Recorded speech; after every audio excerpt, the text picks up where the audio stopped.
Hello everyone, welcome to our channel. So మన group 1కి ఇంకా మనకు 25 డేస్ ఉంది. అంటే ఎక్కువ ఉంది 2 డేస్, కానీ 25 డేస్ వేసుకుంటున్నా. సో నేను మెంటర్షిప్ స్టార్ట్ చేద్దామని చెప్పేసి ఇది స్టార్ట్ చేసిన, ఇది పీడిఎఫ్ క్రియేట్ చేసుకున్నా. ఈ 25 డేస్లో ఓవరాల్ అందరికీ పెట్టేస్తుంది. ఇది ఓవరాల్ రఫ్ చూద్దాం మనం ఎట్లా ప్రిపేర్ అయితే ఏమవుతుంది అని చెప్పేసి. ఫస్ట్ తెలంగాణ హిస్టరీతో స్టార్ట్ చేయాలి మనం. తెలంగాణ హిస్టరీ 3 డేస్ తీసుకోండి. 3 డేస్ తీసుకొని ఈ 3 డేస్లో మనం ఏం ఫోకస్ చేయాలంటే, ఒకటి శాతవాహన కాంచెల్లి అసఫ్ జహీల వరకు ఉన్నటువంటి శాసనాలు, కవులు, రచనలు, వారి కాలం నాటి కట్టడాలు, నెక్స్ట్ కొన్ని టర్మినాలజీలు. అంటే ఇప్పుడు శాతవాహనుల కాలంలో ఉన్నటువంటి టర్మినాలజీ ఏంటిది, అదేవిధంగా మనకు 12 మంది ఆయాగాన్లకు సంబంధించినటువంటి ఎవరిని ఏమంటారు, బలుతియాన్ అని చెప్పేసి కుతుబ్ షాహీల కాలంలో 12 మంది వాళ్ళని ఏమంటారు, ఇట్లా ఆ టర్మినాలజీని చూసుకోవాల్సి ఉంటుంది. నెక్స్ట్ రాజులు వాళ్ళ యొక్క బిరుదులు చూసుకోవాల్సి ఉంటుంది. ఇవి సరిపోతే మరికి మనం ఏం చేయద్దు, కాయిన్స్ చూసుకోవాలి. ప్లస్ ఏ రాజు కాలంలో ఏ భాష అనేది అధికారిక భాష ఏంటిది, వాళ్ళ సింబల్ ఏంటిది చూసుకుంటే ఇప్పుడు చూడండి. కట్టడాలు, శాసనాలు, రాజులు వాళ్ళ బిరుదులు, కవులు కవి రచనలు, నెక్స్ట్ వాళ్ళ కాలంలో టర్మినాలజీలు, వాళ్ళ కాలంలో వచ్చిన విదేశీయులు, కాయిన్స్. ఇవి మాత్రం చూసుకో. కాయిన్స్ ప్లస్ వాళ్ళ కాలం నాటి రాజభాష ఏంటిది. సేమ్ ఇది 3 రోజులు. ఇండియన్ హిస్టరీ కూడా 4 రోజులు. Ancient Indian history 2 days, medieval Indian history 2 days. ఈ పైన వాటికే ఈ ఇండియన్ హిస్టరీ కూడా అప్లికేబుల్ అవుతాయి. దీంట్లో అడిషనల్ ఏమొస్తుందంటే జైన మతం ఒకటి, బౌద్ధ మతం ఒకటి ఎక్స్ట్రా వస్తుంది అంతే. ఈ remaining total same. Public policy last 2 times 4/4 marks వచ్చినాయి. ఈ 4/4 కూడా మనకు ఒక రోజులో సాధించవచ్చు ఈ పబ్లిక్ ఫైనాన్స్లో. దీంట్లో ఏముంటాయి, SC commission, ST commission, BC commission, minority commission, women commission. అయితే ఈ కమిషన్, ఎస్సీ కమిషన్ ఎప్పుడు ఏర్పడింది, ఎస్టీ కమిషన్ ఎప్పుడు ఏర్పడింది, వాళ్ళ చైర్ మీద ఎవరు ఉంటారు చూసుకొని ఈ SC commission, ST, BC commission సంబంధించిన ముఖ్యమైన కమిటీలు. ఇప్పుడు బీసీ కమిషన్ రోహిణి కమిటీ, కాకా కాలేకర్ కమిటీ, ఇట్లా ఎస్టీ కమిషన్ అయితే దిలీప్ సింగ్ బూరియా కమిటీ. ఇట్లా కొన్ని కమిటీస్ ఉన్నాయి. ఆ కమిటీస్ నేర్చుకోవాలి. వీళ్ళకి సంబంధించి రీసెంట్ 2023 నుంచి 2024 మే వరకు ఏమైనా స్కీమ్స్ వచ్చినాయో ఆ స్కీమ్స్ అన్నీ చూసుకోవాలి. ఇప్పుడు ఎగ్జాంపుల్ ఎస్టీలకు సంబంధించిన ఈఎంఆర్ఎస్ స్కూల్స్ కానీ, పిఎన్ జన్మన్ యోజన కానీ, ప్రధానమంత్రి పీవీటీజీ మిషన్ కానీ, ఇట్లా కొన్ని స్కీమ్స్ వచ్చినాయి. బీసీలకు సంబంధించి మనకు శ్రీశైల నరేంద్ర మోడీ ప్రభుత్వం ప్రవేశపెట్టినటువంటి అదేంటి విశ్వకర్మ స్కీమ్ కానీ, ఎస్సీల కోసం రీసెంట్గా ప్రవేశపెట్టిన స్కీమ్స్, అవన్నీ చూసుకుంటే అయిపోతుంది. ఈ 4/4 మనం ఇక్కడ సాధించవచ్చు 1 డేలోనే. దీనికి జస్ట్ 1 డే వేసినా పొద్దుగల కూర్చుంటే సాయంత్రం అయిపోతుంది. నెక్స్ట్ పాలిటీలో మనం అన్నీ చదవద్దు. Fundamental rights, fundamental duties, directive principles of state policy main focus చేయాలి. ఇంటర్ స్టేట్ రిలేషన్స్, ఆర్థిక 3 రకాల రిలేషన్స్ ఉంటాయి, అవి చూడాలి. Zonal council, inter state council, ఈ టాపిక్ చూసుకోవాలి. నెక్స్ట్ ప్రధానమంత్రి, వైస్ ప్రెసిడెంట్ ఇవి చూసుకోవాలి. ఒక పార్టీ నేషనల్ పార్టీ కావాలంటే ఏమేమి క్రైటీరియాస్ ఉండాలి అది చూసుకోవాలి.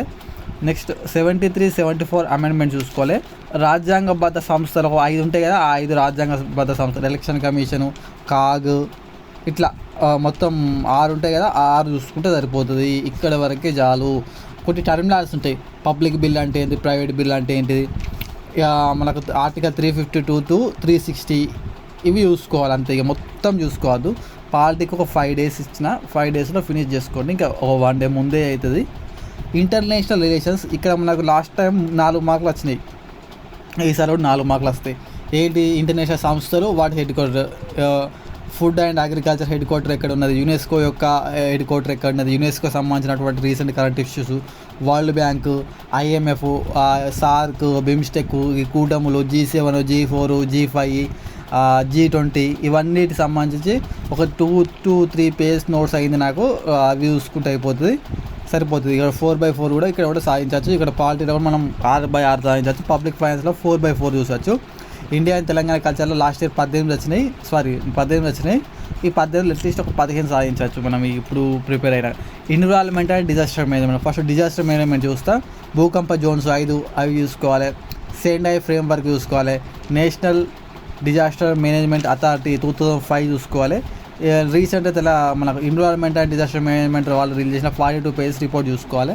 నెక్స్ట్ ఎన్విరాన్మెంట్లో ఎక్కువగా మనకు ఎన్విరాన్మెంట్ డేస్ మార్చి 3 కానీ, ఇట్లా మార్చి 22 కానీ, ఇట్లా డేట్స్ ఉన్నాయి కదా, ఆ ఎన్విరాన్మెంట్ ప్లస్ డేట్స్ చూసుకొని ముఖ్యమైన సమావేశాలు దరిద్ర సదస్సు ఇక్కడ జరిగింది, రియో సమావేశం ఎక్కడ జరిగింది, టోక్యో ప్రోటోకాల్, మాంట్రియల్ ప్రోటోకాల్, అదేవిధంగా రామ్సార్ సంబంధించినటువంటి కన్వెన్షన్, ఇవి కన్వెన్షన్ చూసుకుంటే సరిపోతుంది.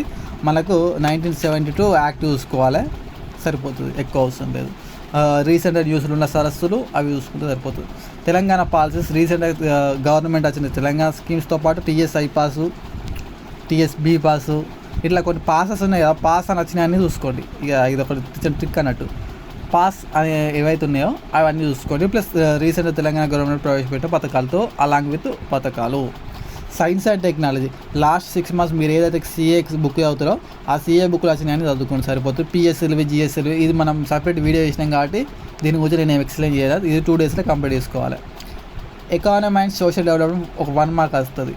సోషల్ డెవలప్మెంట్ ఏం లేదు, అన్ని స్కీమ్స్ అన్ని ముంగటేసుకొని చదువుకుంటే అయిపోయి. అంటే 25 రోజులు రోజు ఒక 2 schemes చదువుకోండి, సోషల్ డెవలప్మెంట్ అయిపోతుంది. ఎకానమీ ఉంది, దీనికి ఏం చేయాలి, నీతి ఆయోగ్ రీసెంట్ రిలీజ్ చేసిన నీతి ఆయోగ్ మంచిగా చదువుకొని నీతి ఆయోగ్ రిలీజ్ చేసిన కాబట్టి ఆస్పిరేషన్ డిస్ట్రిక్ట్ ప్రోగ్రామ్ కానీ, ఆస్పిరేషన్ బ్లాక్ ప్రోగ్రామ్ కానీ, డిస్ట్రిక్ట్ హెల్త్ ఇండెక్స్ కానీ, మరి ఇంకేంటిది మిల్లెట్ ఇండెక్స్ కానీ, ఇంకేమున్నాయి మనకు చాలా ఉన్నాయి కదా, దాన్ని ఏమంటారు ఇన్నోవేషన్ ఇండెక్స్ కానీ, ఇవన్నీ చూసుకుంటే 1 dayలో కంప్లీట్ చేసుకోవాలి.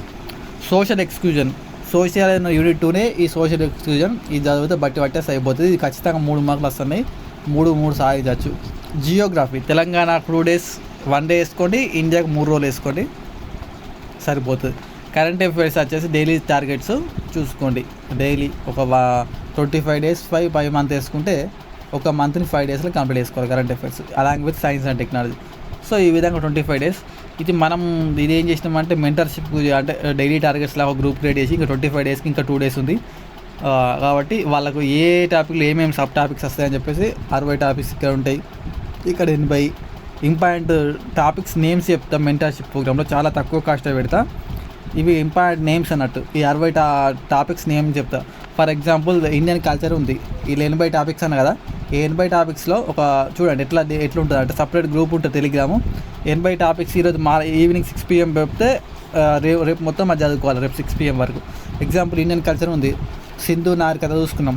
సింధు నాగరికతలో ఏం సబ్ టాపిక్స్ నేను చెప్తా, డైలీ ఒక 20 topics ఇస్తా. ఏముంటాయి సింధు నాగరికతలో ఎగ్జాంపుల్? ఒకటి ఏముంటుంది, టేబుల్ ఉంటుంది. ఏం టేబుల్? పట్టణం ఏంటి, హరప్ప అనుకో, హరప్ప దాన్ని ఎవరు కనిపెట్టిళ్ళు, ఏ ఇలా కనిపెట్టిళ్ళు, ఏ నది ఒడ్డున ఉంది, అక్కడ ఏమేమి దొరికినాయి, ఇట్లా ఆ టేబుల్ ఒకటి అన్నాడు. 20 items ఒకటి. 2వ item ఏంటి, పశుపతి. ఈ పశుపతి గురించి సపరేట్ మనం థీమ్ చేయాలి, ఎందుకంటే ఈయన చుట్టూ కొన్ని జంతువులు ఉంటాయి, ఆ జంతువులు ఏంటి అట్లా. 3వది ఏంటిది, వీళ్ళు ఏ రకమైన పరిపాలన, పురోహిత వర్గం అని ఒకరు అంటారు, అట్లా సంథింగ్, అది 3వ థీము. 4వ థీమ్ ఏముంటుంది ఇక్కడ? 4వ థీమ్ ఏముంటుంది అంటే వీళ్ళకి తెలియని వస్తువులు ఏంటి, తెలియని జంతువులు ఏంటి, అదొకటి. 5వ థీమ్ ఏముంటుంది ఇక్కడ? మొత్తం అన్ని ప్లేసెస్, మొత్తం 16 ప్లేసెస్ని లిస్ట్ అవుట్ చేసుకోం. మన ఏపీపీఎస్లో వచ్చిన క్వశ్చన్. ఇట్లా థీమ్స్ డైలీ ఓన్లీ థీమ్స్ మాత్రమే పెడతా. ఫస్ట్ చెప్తున్నా, ఆ సపరేట్ గ్రూప్లో డైలీ 20 themes ఉంటాయి, ఇంపార్టెంట్ అన్నట్టు. 20 into 25 ఆల్మోస్ట్ ఒక 500 themes అవుతాయి, కరెంట్ అఫైర్స్ కాకుండా. మళ్ళీ కరెంట్ అఫైర్స్ సపరేట్.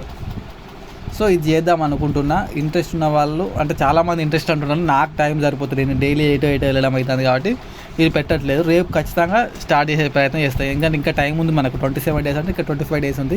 Group 1 పెద్ద విషయం కాదు క్వాలిఫై కావడం. రీజనింగ్ మంచిగా చదువుకొని సిఏ ఈ హిస్టరీ నేను చెప్పిన ప్రాసెస్లో చదువుకుంటే అట్టనే క్వాలిఫై కావచ్చు. 25 days అంటే చాలా ఎక్కువ Group 1 ప్రిలిమ్స్ క్వాలిఫై కావడానికి. నేను అనేది 100 మార్కులు కాదు, క్వాలిఫై అంటే 70+ వస్తే ఈజీ క్వాలిఫై అవుతారు. దీనికి చాలు ఈ 70+ అంటే నీకు 70 మార్కులు కూడా రావాల్సిన అవసరం లేదు, నీకు 40 to 50 marks వస్తే అయిపోతుంది, నువ్వు క్వాలిఫై అవుతావు.